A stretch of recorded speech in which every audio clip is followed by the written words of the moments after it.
Welcome to the Bald Brad Show. It is Thursday, June 6th, and Joe Biden. Good old Joey. The geriatric, the puppet, the child sniffer, the guy that hits a golf ball backwards, that really did happen, falls up a flight of stairs, looks for dead people in the crowd, converses with dead people, fights with his teleprompter. The teleprompter has never lost, going on 4 years now. It still wears a heavyweight belt. Folks, this guy falls off his bicycle standing stationary. He takes photos with people at events that were never there in the first place. I'm being serious. I still can't figure that out to this day. He's taking photo ops with people that weren't even in the same state. This guy trips over a sandbag at a graduation ceremony, and he can't get back up. He has to be helped up. But he's sharp. He's a mentor. He's a witness to all the events in American history, and he's making a difference, you guys. That's what we're told from the White House. Holy lordy, this guy is still, by far, and I think it's going to go all the way till November, the worst president in American history. Patriots, it's great being back with you on this fine Thursday morning. You might be wondering, Brad, why are you laughing when everything's burning around us? Well, I can either laugh or I can lose my lid again. I figured laughing is the better option for this fine Thursday. And also, because we open the show up every single time talking about Joe Biden's faults, that is the theme of today's episode, is how the media, the White House advisors and staff are gaslighting the American people and act as if we don't have our own eyes, our own ears to hear and see what has been going on for the last 4 years with Joe Biden. They're coming out of the woodworks, and I'm about to show you, we're about to spend the majority of the show talking about these new headlines and video clips of people coming out and saying Joe Biden is sharp. He's the best he's ever been. I hope you guys are ready. Buckle up. Support the show by hitting that like and subscribe button. Leave us a comment down below. We all know YouTube is shadow banning us. They're not just going after me, but they're also going after our members and subscribers. So to support us the best way possible, watch this video all the way through from beginning to end. That is the best way you can support us. And lastly, if you want to become a member, we do have a membership tab in channel, 99 cents a month, folks. You can check that out. Would love your support. Well, it is really astonishing that these people, specifically the Democrat Party, are coming out and gaslighting us and telling us that Joe Biden is sharp, that there's no cognitive decline, there's nothing wrong with him, he's physically fit, he could take on anyone, he could fight a freaking UFC fighter. Well, Biden is struggling, and we all know this. Biden is struggling to function during closed-door meetings.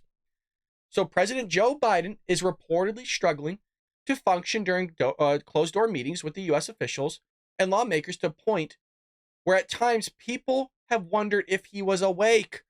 That is a nice way of saying they're just wondering if the guy's still alive. You breathing, Joe? We've all had like an old dog or animal that just looks like they're not breathing anymore. And you're kind of going up and putting your hand under their nose, you know, kind of pushing them a little bit. Hey, Joe. Hey, Joe, you awake? You there, buddy? Oh, God. Kathy, I think Joe's gone. That is a nice way of putting it. They think Joe is passing away in meetings, basically. The reason why I bring that up is because Karine Jean-Pierre, back on February 12th, talks about her experiences with Joe Biden behind closed doors. Here we go. Spoke already about my experience with him, and just to answer your question, I've spent countless hours with this president, whether in the Oval Office or on the road, and I have to say, he's sharp, he's engaged, he pushes us for information.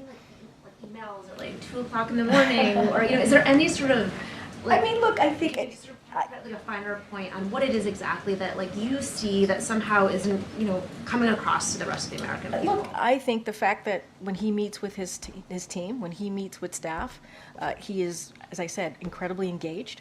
As I said, very sharp, and ask us back and forth. We go back and forth on whatever information, whatever is maybe the news of the day that's on his mind, and it happens very often. Yeah. And so that's my experience with him. But you all see him on the road. I mean, he was when we were It completely contradicts what we've heard, what we've seen with our own eyes, and they're gaslighting us. And I had to do some digging for that, to go back all the way to February 12th and find amongst all those press briefings where the hell she actually said that. And we talk about it here on the show. That's why I say, oh, the White House says that Joe Biden's sharp. He's a mentor. He asks him the hardball questions. They go back and forth. They talk to the guy. Just because they talk to the guy doesn't mean he's talking back. And by the way, it's truly remarkable, too, because there was drama in the White House between Karine Jean-Pierre and John Kirby on getting FaceTime with Joe Biden, to the point where Karine Jean-Pierre wasn't getting FaceTime with Joe Biden and John Kirby was found out to be Joe Biden's favorite. So she's sharing all these meetings with Joey, but that's not what people behind closed doors are saying. And it's not like, yeah, we're using the Daily Wire, a right-wing outlet. It's coming from the Wall Street Journal, who interviewed dozens of people, Republicans and Democrats, by the way, including those inside the White House, for its report, and found that many had serious concerns about Biden's mental fitness for the job. The own people, the staff, the people that work closest with the president are going, the guy's out of it. Joey's not with us. God help us. Like, Joe is, I mean, look, I know that you know that Joe's gone, but does Joe know that Joe's gone? And the White House is completely playing it up like he's fine, that he's mentally fit. And here's the most astonishing thing. Democrats believe it. The people on The View believe it. They believe Joe is just a gazelle, right? He's just a freaking grizzly at times. The guy's a sharpshooter. He's shooting you straight. He just has it going. All the while, I drove 18-wheelers. I worked for the Girl Scouts back in Vietnam. I worked with Dr. King. I fell asleep there. Did you see what I did? Well, the report comes after. Holy Lord, I love you guys. I love hanging out with y'all.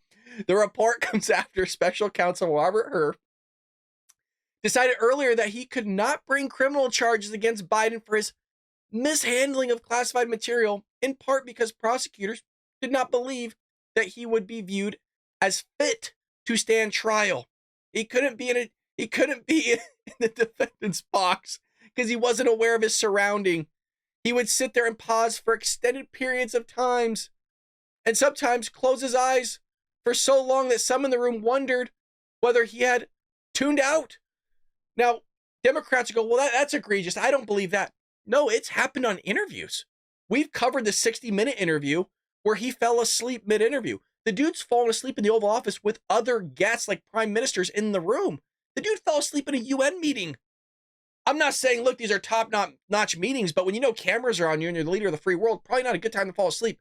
Reagan was known to fall asleep.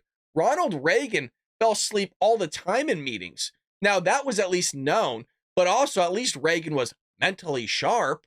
The dude was sitting there telling jokes all the time. I understand he spiraled later on, but there was this famous video of Ronald Reagan. He didn't do it all the time, but at least Ronald Reagan acknowledges what he did. Reagan fell asleep in front of the Pope. Okay. But Reagan was also a good president. Donald Trump, Joe Biden sucks. Donald Trump is great. So what's astonishing, like I said, they're pushing this, you guys.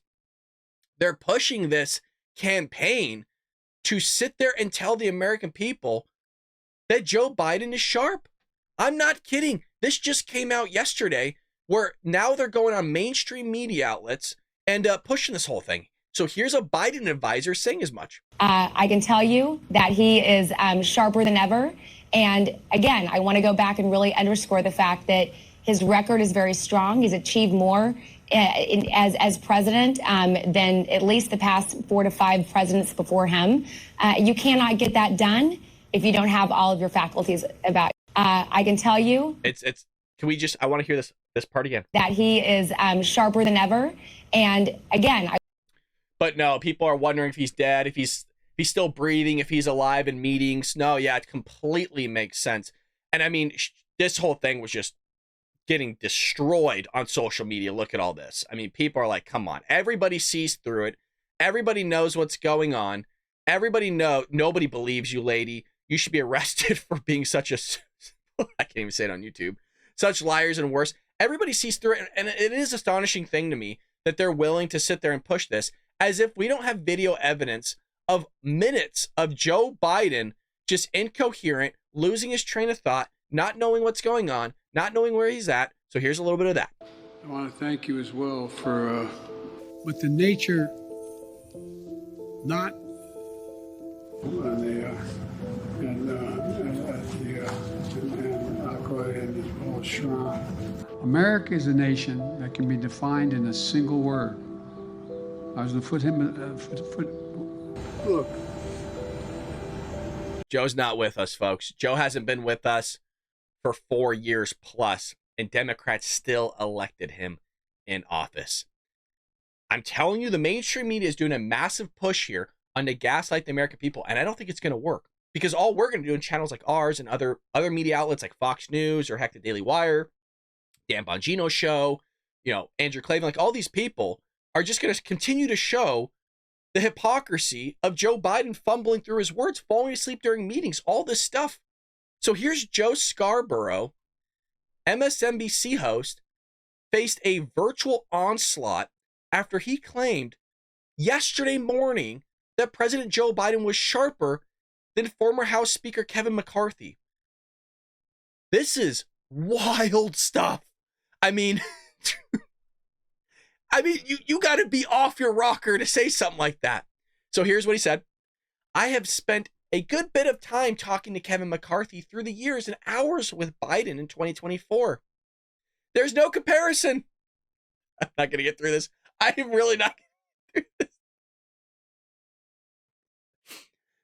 Biden is sharper. He's far sharper.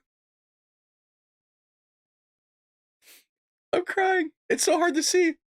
More intellectually curious and far more insightful on global affairs than House GOP Speaker I've met over 30 years.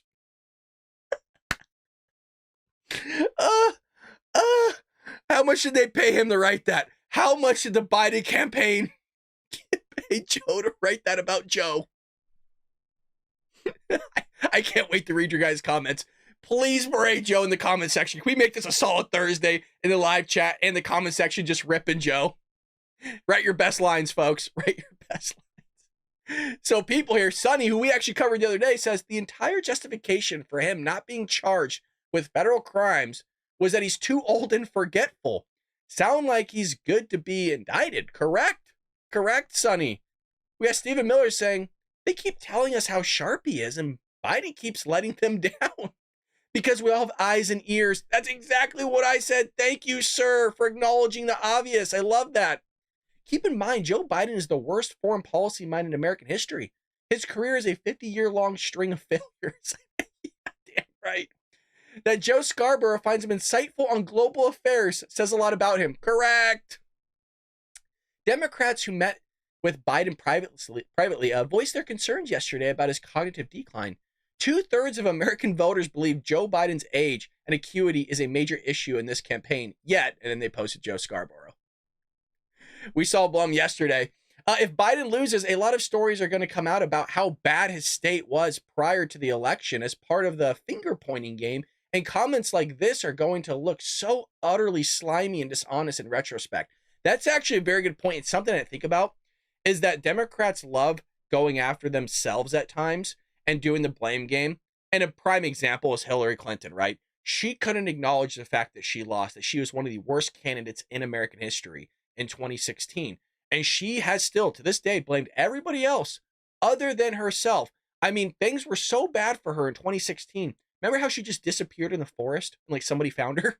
So this is the gaslighting. This is going to continue, guys. I can't help but think that the Biden campaign did pay Joe Scarborough off to write that, because you have to be so stupid to think that Joe Biden is intellectually there, that Joe Biden is mentally fit. And so because this was making massive airwaves, Donald Trump campaign created an ad and they posted it yesterday and it's just completely gone viral. So here's Donald Trump's ad going against Joe Biden and his mental acuity, you know, how sharp he is. You know, we all know that Joe Biden's not sharp. Well, here's Donald Trump bashing that.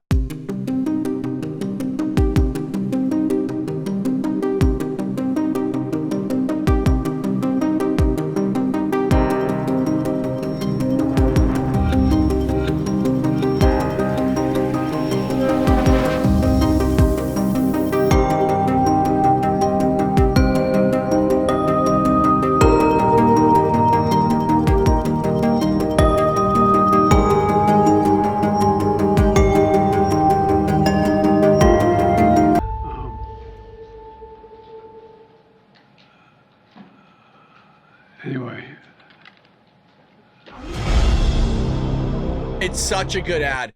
It is such a good ad. You know what? Matter of fact, we're going to leave that Trump 2024 up a little bit, huh, boys? Woo! That ad is so good. And you might go, well, Brad, it was just a bunch of clips of him pausing, not doing or saying anything. Correct. That is the Biden campaign. That is Joe Biden. They have nothing to run on.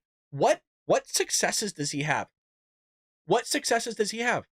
And Democrats go, well, my inhaler's a couple cents cheaper. My inhaler is, in the mail right now. Wow. What about the rest of us? What about everybody else in America where gas prices are going up again? Inflation is still higher than it was when Joe Biden came in office. Our foreign policy is disastrous. I mean, that is, like you saw in the post on Twitter, one of the worst things about the Biden administration is the foreign policy. He's completely derailed the relations we've made with Israel. I mean, Israel can't wait till Donald Trump gets back in office. United Arab Emirates is the same exact way. They are salivating to get Donald Trump back in office to work with him again. This is how bad things are with their foreign policy. Joe Biden is sending terrorists money. I say this all the time and people don't believe me. Joe Biden is sending terrorists money. He's sending the Taliban $40 million every 2 weeks. Every month, that's $80 million to people that we spent 20 years fighting, where our servicemen and women died in combat against. He's sitting there sending the Iranians $10 billion of our hard-earned money to a bunch of people, a government that funds terrorism. They're the leading sponsor of terrorists and terrorism. Astonishing stuff here. So good on Donald Trump. You got a bunch of people raking Joe Biden through the coals here. Here's when he fell off his bicycle. Do you guys remember that? We always lead with that in our intro. There he is. I mean, it's a terrible thing. I'm not stoked about it, but it's kind of rough looking. Can we actually watch a little bit of this? I have not seen this, so buckle up. I'm kind of nervous. I don't know what it's going to show.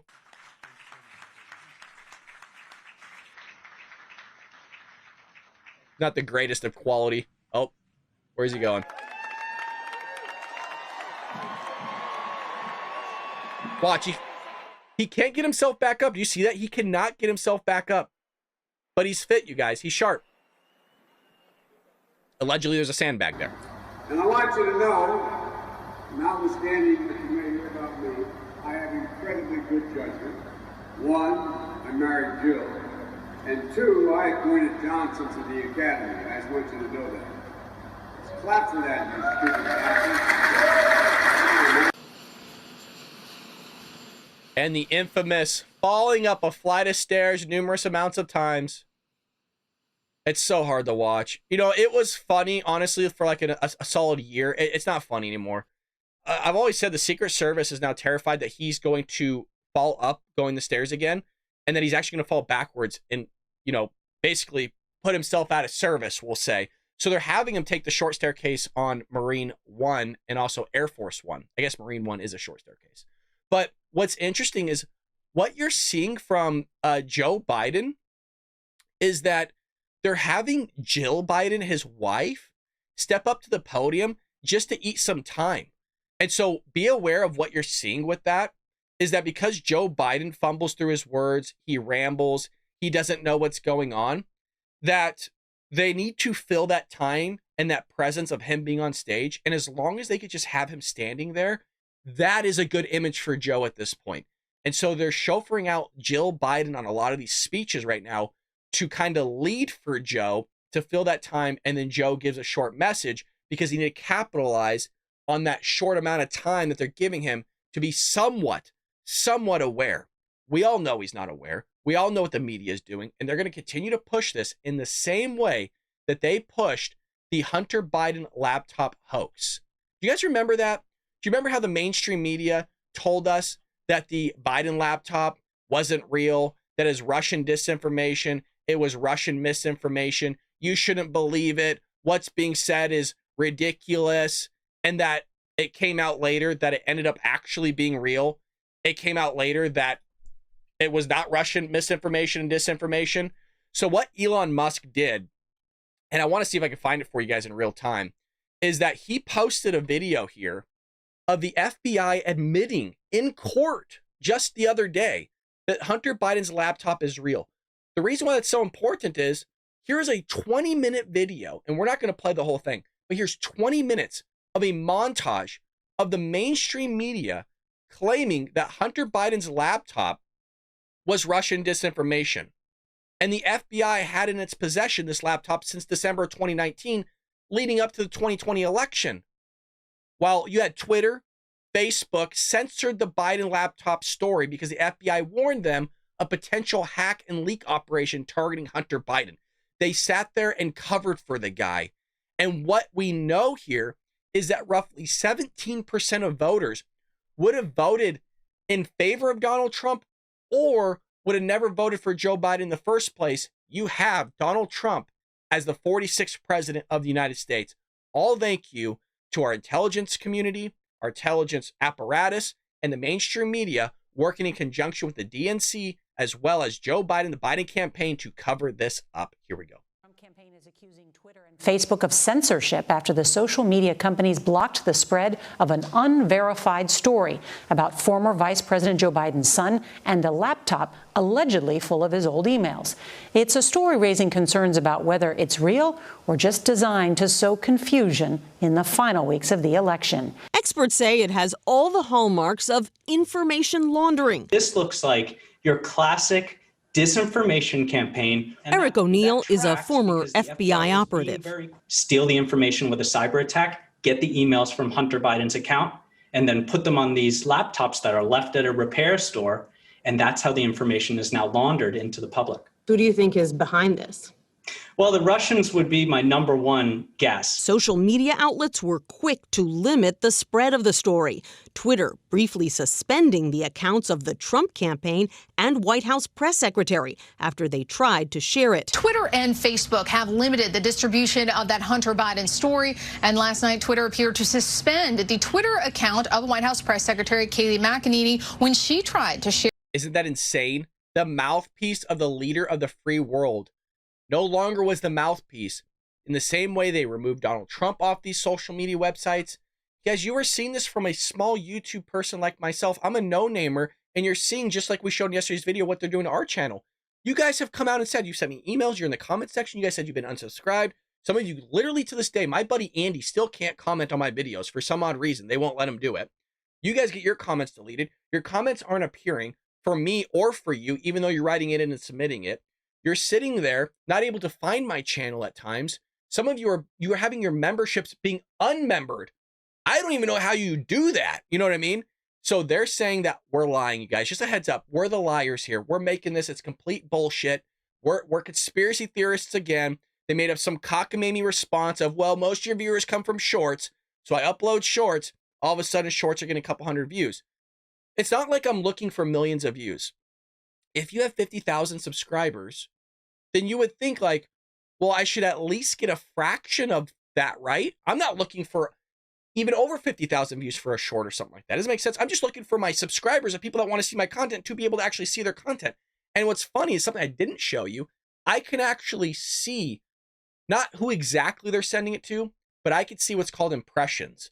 And an impression is called something where if somebody at least sees my display of my video, like my thumbnail, I can actually see how many people that was sent to. So those that actually could see my thumbnail might be, say, let's say 1,000, and maybe 700 people actually clicked on the video.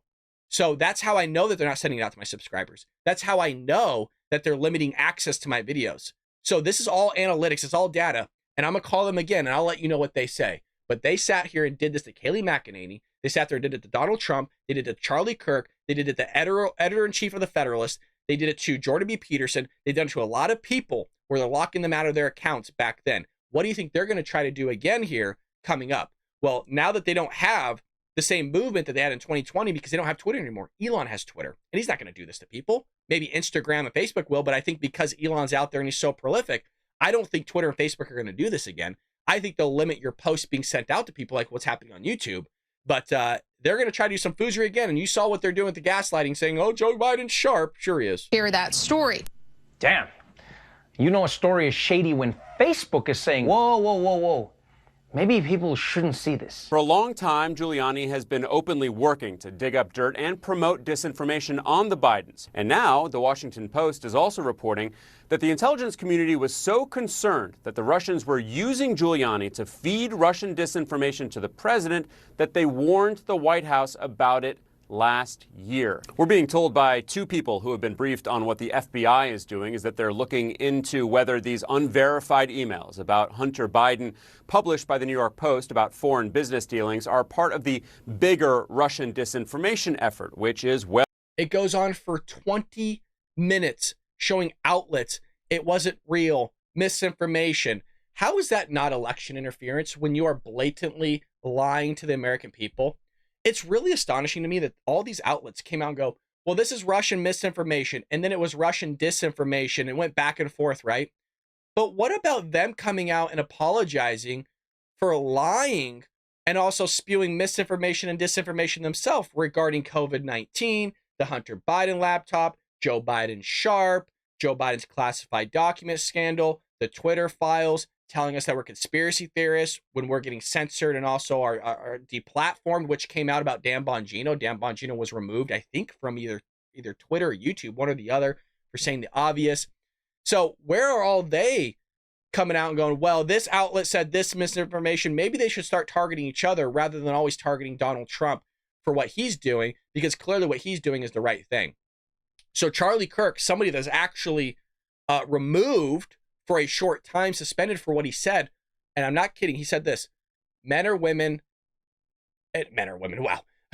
Men are men and women are women. He said something that obvious regarding what the left was saying of how men can be women and women can be men. So Charlie Kirk comes out and says, don't forget, then senior campaign advisor Anthony Blinken orchestrated the letter signed by 50 current and former intelligence officials to discredit the laptop as Russian disinformation.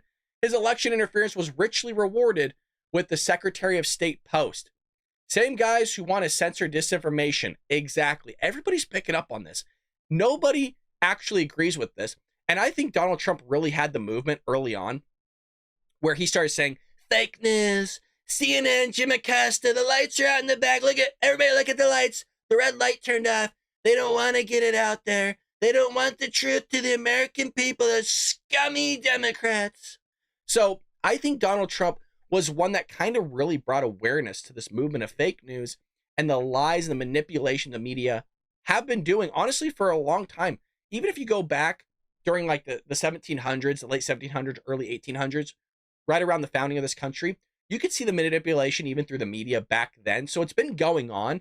It seems like it's something relatively kind of new where the media are working in conjunction with one another. They're working with our apparatus in terms of the intelligence community. Like, this has been going on for quite some time, but I think Donald Trump has done a great job, as well as conservatives, Republicans, getting back into the culture, getting back on media, and creating small outlets where people can find real, truthful news, like we do here, like they do at the Daily Wire, like they do with Steven Crowder, of just talking about the hypocrisy in the media, just bringing out going, this is crazy. There's a lot of news out there, right? There's a ton of news that we could cover, but we specifically go after Democrats, the lies that they're spewing, because I don't think it's right that they're manipulating people.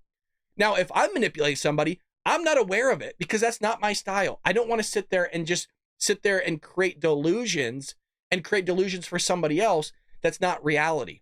I'm sitting back here displaying things that I think is real. Now, I do joke here and there, and hopefully people could read between the lines and pick up on when I'm being satirical and facetious and joking and stuff like that. My hope is that they can. But this is what's going on. And it's going to continue, guys. If they were willing to do this in 2016, 2020, what do you think they're going to do in 2024? And that's why, again, I brought up what was happening with our channel just the other day. And it's not just my channel. It's happening with a lot of conservative channels, you guys. It's happening with a lot of people where they're struggling getting their message out there.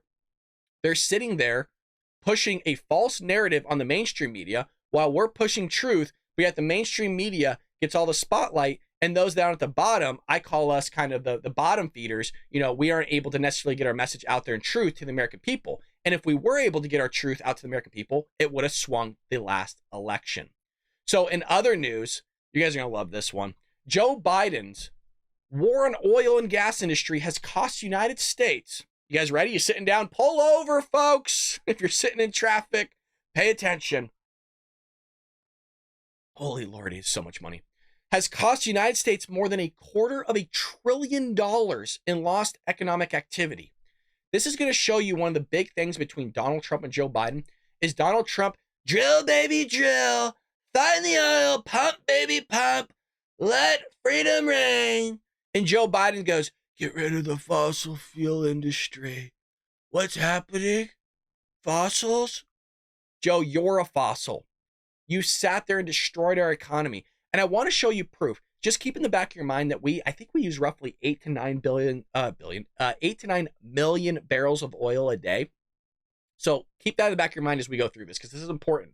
This is one of the reasons why your food prices are up. This is the one reason why everything's gone up in price, is because fuel prices are through the roof, and everything has to be, shipped, trained, driven to locations, freight. So the Committee to Unleash Prosperity released the findings of its study to the Daily Wire after U.S. oil production under Biden administration has failed to reach the same trend line regarding rate of growth that was achieved under former President Donald Trump. This is one of the reasons why the Arabs want to get back to working with Donald Trump, because they know that they can compete. They know that they made a good profit off of oil, but at the same time, there was a lot of peace going on in the Middle East where they can work with other countries. They know that we have more oil than they do, and they know that we could drill more oil than they do. So that's why they need to work with some sort of relationship here with Donald Trump, so that we can work together as a globe and figure this energy out. Now, I think at some point we will move to electricity or electronic or EVs or whatever the hell you want to say. I do think that's going to happen at some point in the future, but I don't think it's going to happen in my lifetime, where we're strictly running off. I don't think it's going to be solar. I don't think the advancements will ever be there, but I think there'll be some sort of power that we can utilize and harness that will move away from oil, which at that point, the oil nations they're just completely done. So what I want to show you here is right here. So the Energy Information Agency has predicted that the U.S. could produce as much as 15 million barrels of oil under current trends. The study found, according to the EIA, in the second half of 2023, U.S. daily oil production averaged 13.2 million barrels, which is close to the peak reached under Donald Trump. Now, the study found that the average price of a barrel, this is where you're just going to feel a big kick in the nuts right now, oil has been significantly higher under Biden, $72 per barrel, than it was under Trump, which was $54 per barrel. The productivity generated from each new well surged under Trump by 23%, but fell significantly under Biden, who took office in January. So things are not looking good. The production reflects rising extraction costs, which is one of the consequences of increased regulation. Again, always regulations. Who loves regulations? The EPA and the Democrat Party. That's why you're paying more. That's one of the reasons. Tax hikes. Same thing right now. You're also seeing a massive problem in the state of California with tax hikes. We pay, I think, like what was it, 50 cents to $1 for every gallon that we pump in tax. And that's supposed to go back to our roads. Mind you, we have some of the worst roads in all of the United States, which doesn't make sense because we have some of the best weather in all of the United States. And so what's happening with the gas tax in the state of California, get this, California is having so many EVs driving on the road, which obviously puts wear and tear on the road, right? Where they don't know what to do now because they're not getting tax from the EV drivers. And so it's not subsidizing all the things they were going to subsidize with the gas tax of why they put it in place, because they couldn't pay to rebuild our roads and do all this infrastructure work and everything else.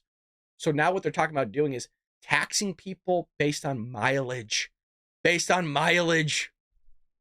So investors unwilling to fund petroleum companies.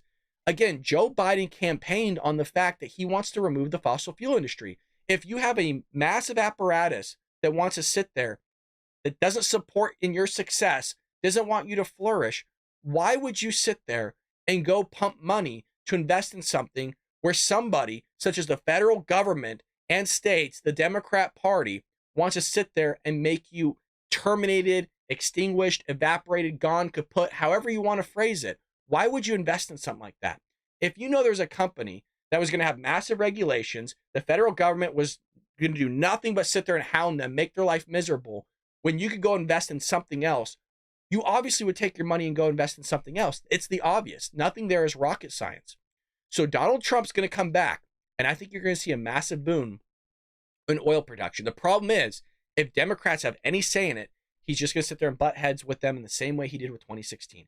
Everything was fighting an uphill battle with Democrats, the EPA, and all these government agencies. I've always said, get rid of the EPA. Cut it. Just get rid of it. We don't need it. They make life miserable for not just the American side of things, but also the foreign side of things, and also domestically in terms of the business side of things.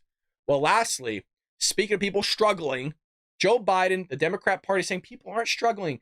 They're financially well off, you guys. So here comes back the gaslighting once again that we led with in the show.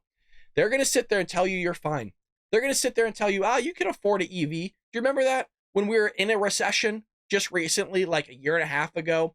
And they sat there and go, well, if Americans were struggling paying for gas at the pump, they should get rid of their vehicle, their gas-powered vehicle, and buy an EV. Lady, this goes for Janet Yellen. Lady, they can't afford gas. What on God's green earth do you think on how they can afford an EV then? And I'm not hounding people for struggling. I get it. I'm not, guys, I wear the same hat, the same shirt. It's not like I'm killing it, right? Look at me. I just have a mic and a camera. Just an average Joe like you. I'm a knucklehead. I think you guys are probably way smarter than I am. But why the hell would you tell somebody to go buy an electric vehicle when they can't afford gas at the pump? When the average electric vehicle is like, you're looking between like $35,000 and like $60,000. People can't even afford a home. So check this out. Nearly 2/3, it's an astonishing number. 2/3 of middle-class Americans are struggling with their finances under President Joe Biden's economy. But don't worry, Bidenomics is working, you guys. The economy is booming. To be truthful, I'm never going to try to sit there and gaslight you guys. The economy is actually doing pretty well. The economy itself. Americans, no. When you have an inflation rate that climbs to a peak of 9.1% in 4 years, right? It happened kind of, a year and a half, 2 years ago. Time goes by quick. But you guys remember the 9.1 spike, 40-year high. There's a massive effect that happens to everybody else. When you sit there and increase wages for fast food workers or kind of, the I don't want to say bottom of the barrel because it sounds bad, but you understand what I mean. Low-skilled jobs. How about that? Low-skilled jobs. It causes everything else to be expensive. When you don't want to drill domestically and we have to buy from somebody else, and sometimes it's from our foreign adversaries, and they're going to upcharge us, or you put a tariff on something, which is a tax on us, it causes everything to go up. So you can have a really good economy, but everything else feels really shitty based on the policies and the ideology that you implemented during your presidency that have ramifications on everybody else. And that's what you're seeing right now. So the poll surveyed 2,500. To give it in retrospect, if you even polled 1,000 people, it'd be good. So 2,500 Americans is a pretty strong poll here. Now, among the middle-class respondents defined as household incomes of at least $60,000 for a family of 4, that is rough. That is really rough. If you're making it, well, I guess it's at least, so it's 60,000 or more. 65% said they are struggling financially. Man. Look, that part of that number, you guys, is Democrats, right? It's Republicans, it's independents.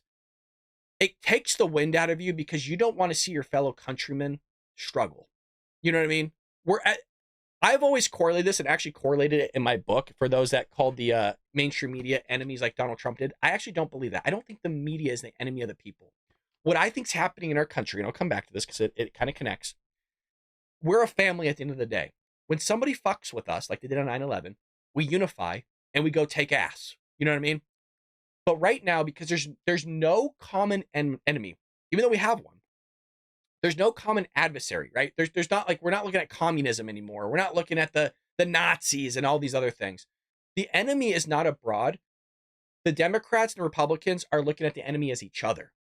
So we have no common enemy present time. And that's why we're fighting with ourselves. In the same way, when you have a brother or sister, I have 2 sisters, and you're going to fight at home. But the second that somebody F's with you or your sister, you and your other sisters and brothers, whoever's with you in your family, I don't care what you're arguing with before. Now you guys are coming together like, oh, who are we messing up now? Somebody messed with our family, who's messing up? So that's where we're at as a country. And hopefully that analogy came across, where we are a family of Democrats, Republicans. We're Americans at the end of the day. And when somebody messes with us and we have a common enemy, a common foe, that's where we target them. So when I see this number of 65% of Americans struggling, it's rough, man. That we don't want to see that, right? We have to have a heart. A lot of us are people of faith. This is really rough. So the poll also found that 1 in 5 Americans with household incomes of more than 150,000, which is, it's a lot of dough. Jeez, you're making 150 and you're not a member of the show. What are you doing? What are you doing? For a family of 4, worry about paying their bills. Now, I think the statistic has gone down a little bit. I think it's now 6 in 10 Americans. It used to be 8 in 10 Americans live paycheck to paycheck. Now, one of the reasons for that, and I know we're going on like a freaking personal finance lesson here, but one of the reasons for the 8 in 10 Americans living paycheck to paycheck is not because they don't make enough money. That data point, 8 in 10 Americans living paycheck to paycheck, goes across all income levels predominantly. And what I mean by that is there's a thing called behavioral economics. It's a fancy way of saying the stupid things people do with money. Because people don't budget and they live beyond their means of what they're taking in, that's why they're living paycheck to paycheck. So for example, you can have somebody that is raking in $1 million a year, just cold hard cash, a simple W-2, gross income coming in, and actually struggling financially to pay their bills. They could be living paycheck to paycheck, which we do see. The reason for that is because of the way they live their lifestyle. And you see this with Joe Biden forgiving people student loan debts, thinking, well, it's going to give some relief to them. It doesn't, because you're missing the biggest portion of personal finance. It's 80% behavior. I actually believe 90% behavior, 10% head knowledge. Just because you sit there and pay off somebody's debt or you relieve somebody's mortgage, student loans, it doesn't matter what it is, you're not fixing the majority of the problem, which is the behavioral, the psychological, the action side of the individual. And so they're going to continue to go down that path. And that's why they actually did a study going, if we paid off such and such loan or mortgage, whatever it is, what would you spend that money on? Meaning, if that's relieved, like, what would you do with your money? And they said, well, I'd pay for video games, travel, things like that. So it shows that people would not invest back into themselves. They wouldn't correct that behavior. They would go back to spending. So the economy is booming, again, as I mentioned, and yet many Americans are still gasping for air financially because there is a deeper rooted issue in our culture. We're very much credit culture. Credit did not used to be an acceptable thing for Americans back in the day. Now it's culturally acceptable to carry 5 credit cards, 2, 3 credit cards. You don't need a credit card at all, folks. I have a credit card that's actually not even activated. I follow Dave Ramsey. I'm very clear on this. I live within my means. I eat beans and rice and turkey most of the time. I don't have to do that, but you have to live. So he has this phrase. I'm going to rant. If you guys enjoy this type of stuff, let me know in the comment section below. Like, let me know in the live chat. I'm with you guys. If you enjoy this type of conversation, let me know. Because normally I don't talk about numbers or finance or accounting, even though that was my background, because I think people kind of find it boring. Or, man, you're just lecturing me. Like, if you're struggling and you're hearing some dude on camera talking to you like this, you might feel like I'm berating you or making you feel bad. That's not my intention. My intention is to bring awareness to what we used to be and what we are now and what we need to probably revert back to. And so, I don't even know where I was going. I feel like Joe Biden now. Because credit has become an acceptable thing and people have multiple credit cards, that is where we're going in terms of putting everything on credit when you shouldn't have a credit card at all. So I follow Dave Ramsey, and this is what I was going to say, is he has this phrase of live like no one else to be able to live like no one else. And I firmly do believe that. But when you're putting things on credit card that you can't afford, you have to ask yourself, why are you buying it in the first place? Now, easier said than done. I understand that. But that's how, I follow, or who I follow, is Dave Ramsey. So our culture is credit, and you even see that from the top down and bottom up, right? Individual level, everybody's putting everything on credit cards. On the same way, so is our federal government, just borrowing, and that's why we're $35 trillion in debt, which gives credibility to what I just said of it's culturally acceptable now to just buy things that we can't afford. And also give money to people that we can't afford either. It's like you giving somebody money that hates you and you taking out a loan to give them money. That's what our federal government's doing. Giving Iran $10 billion of humanitarian aid, of money that we don't have, taking out a loan on that to give them that money. Let that sink in. To put it this way, you're in a neighborhood. Is pretty much what I want to add there. You're in a neighborhood. Some dude across the street wants to sit there and just destroy your family. Completely destroy your family. Doesn't agree with your ideology. Hates that you're a Christian. Hates your Western civilization, your way of living. Hates your face. Everything about you. They actually hold across the street parties, chanting for your death of your family. They don't want to see you living there anymore. They want you gone. And they come knocking on your door and saying, can I have $60,000 cash? Mind you, you're in debt, right? You're massively in debt. And you go, I don't have that $60,000 cash, but let me go take out a loan. I'll be right with you. Just 1 sec. I'm going to go down to the bank, take a massive loan with a massive interest rate so that I can give you $60,000. That is what we are doing as a country. We are funding everybody else rather than taking care of ourselves, and we're doing it on credit. We can't keep this up. Americans are struggling. We need to put Americans first. Joe Biden and his administration, the Democrat Party, doesn't want to do that. They've never done that, to be quite honest. They've always put other people first.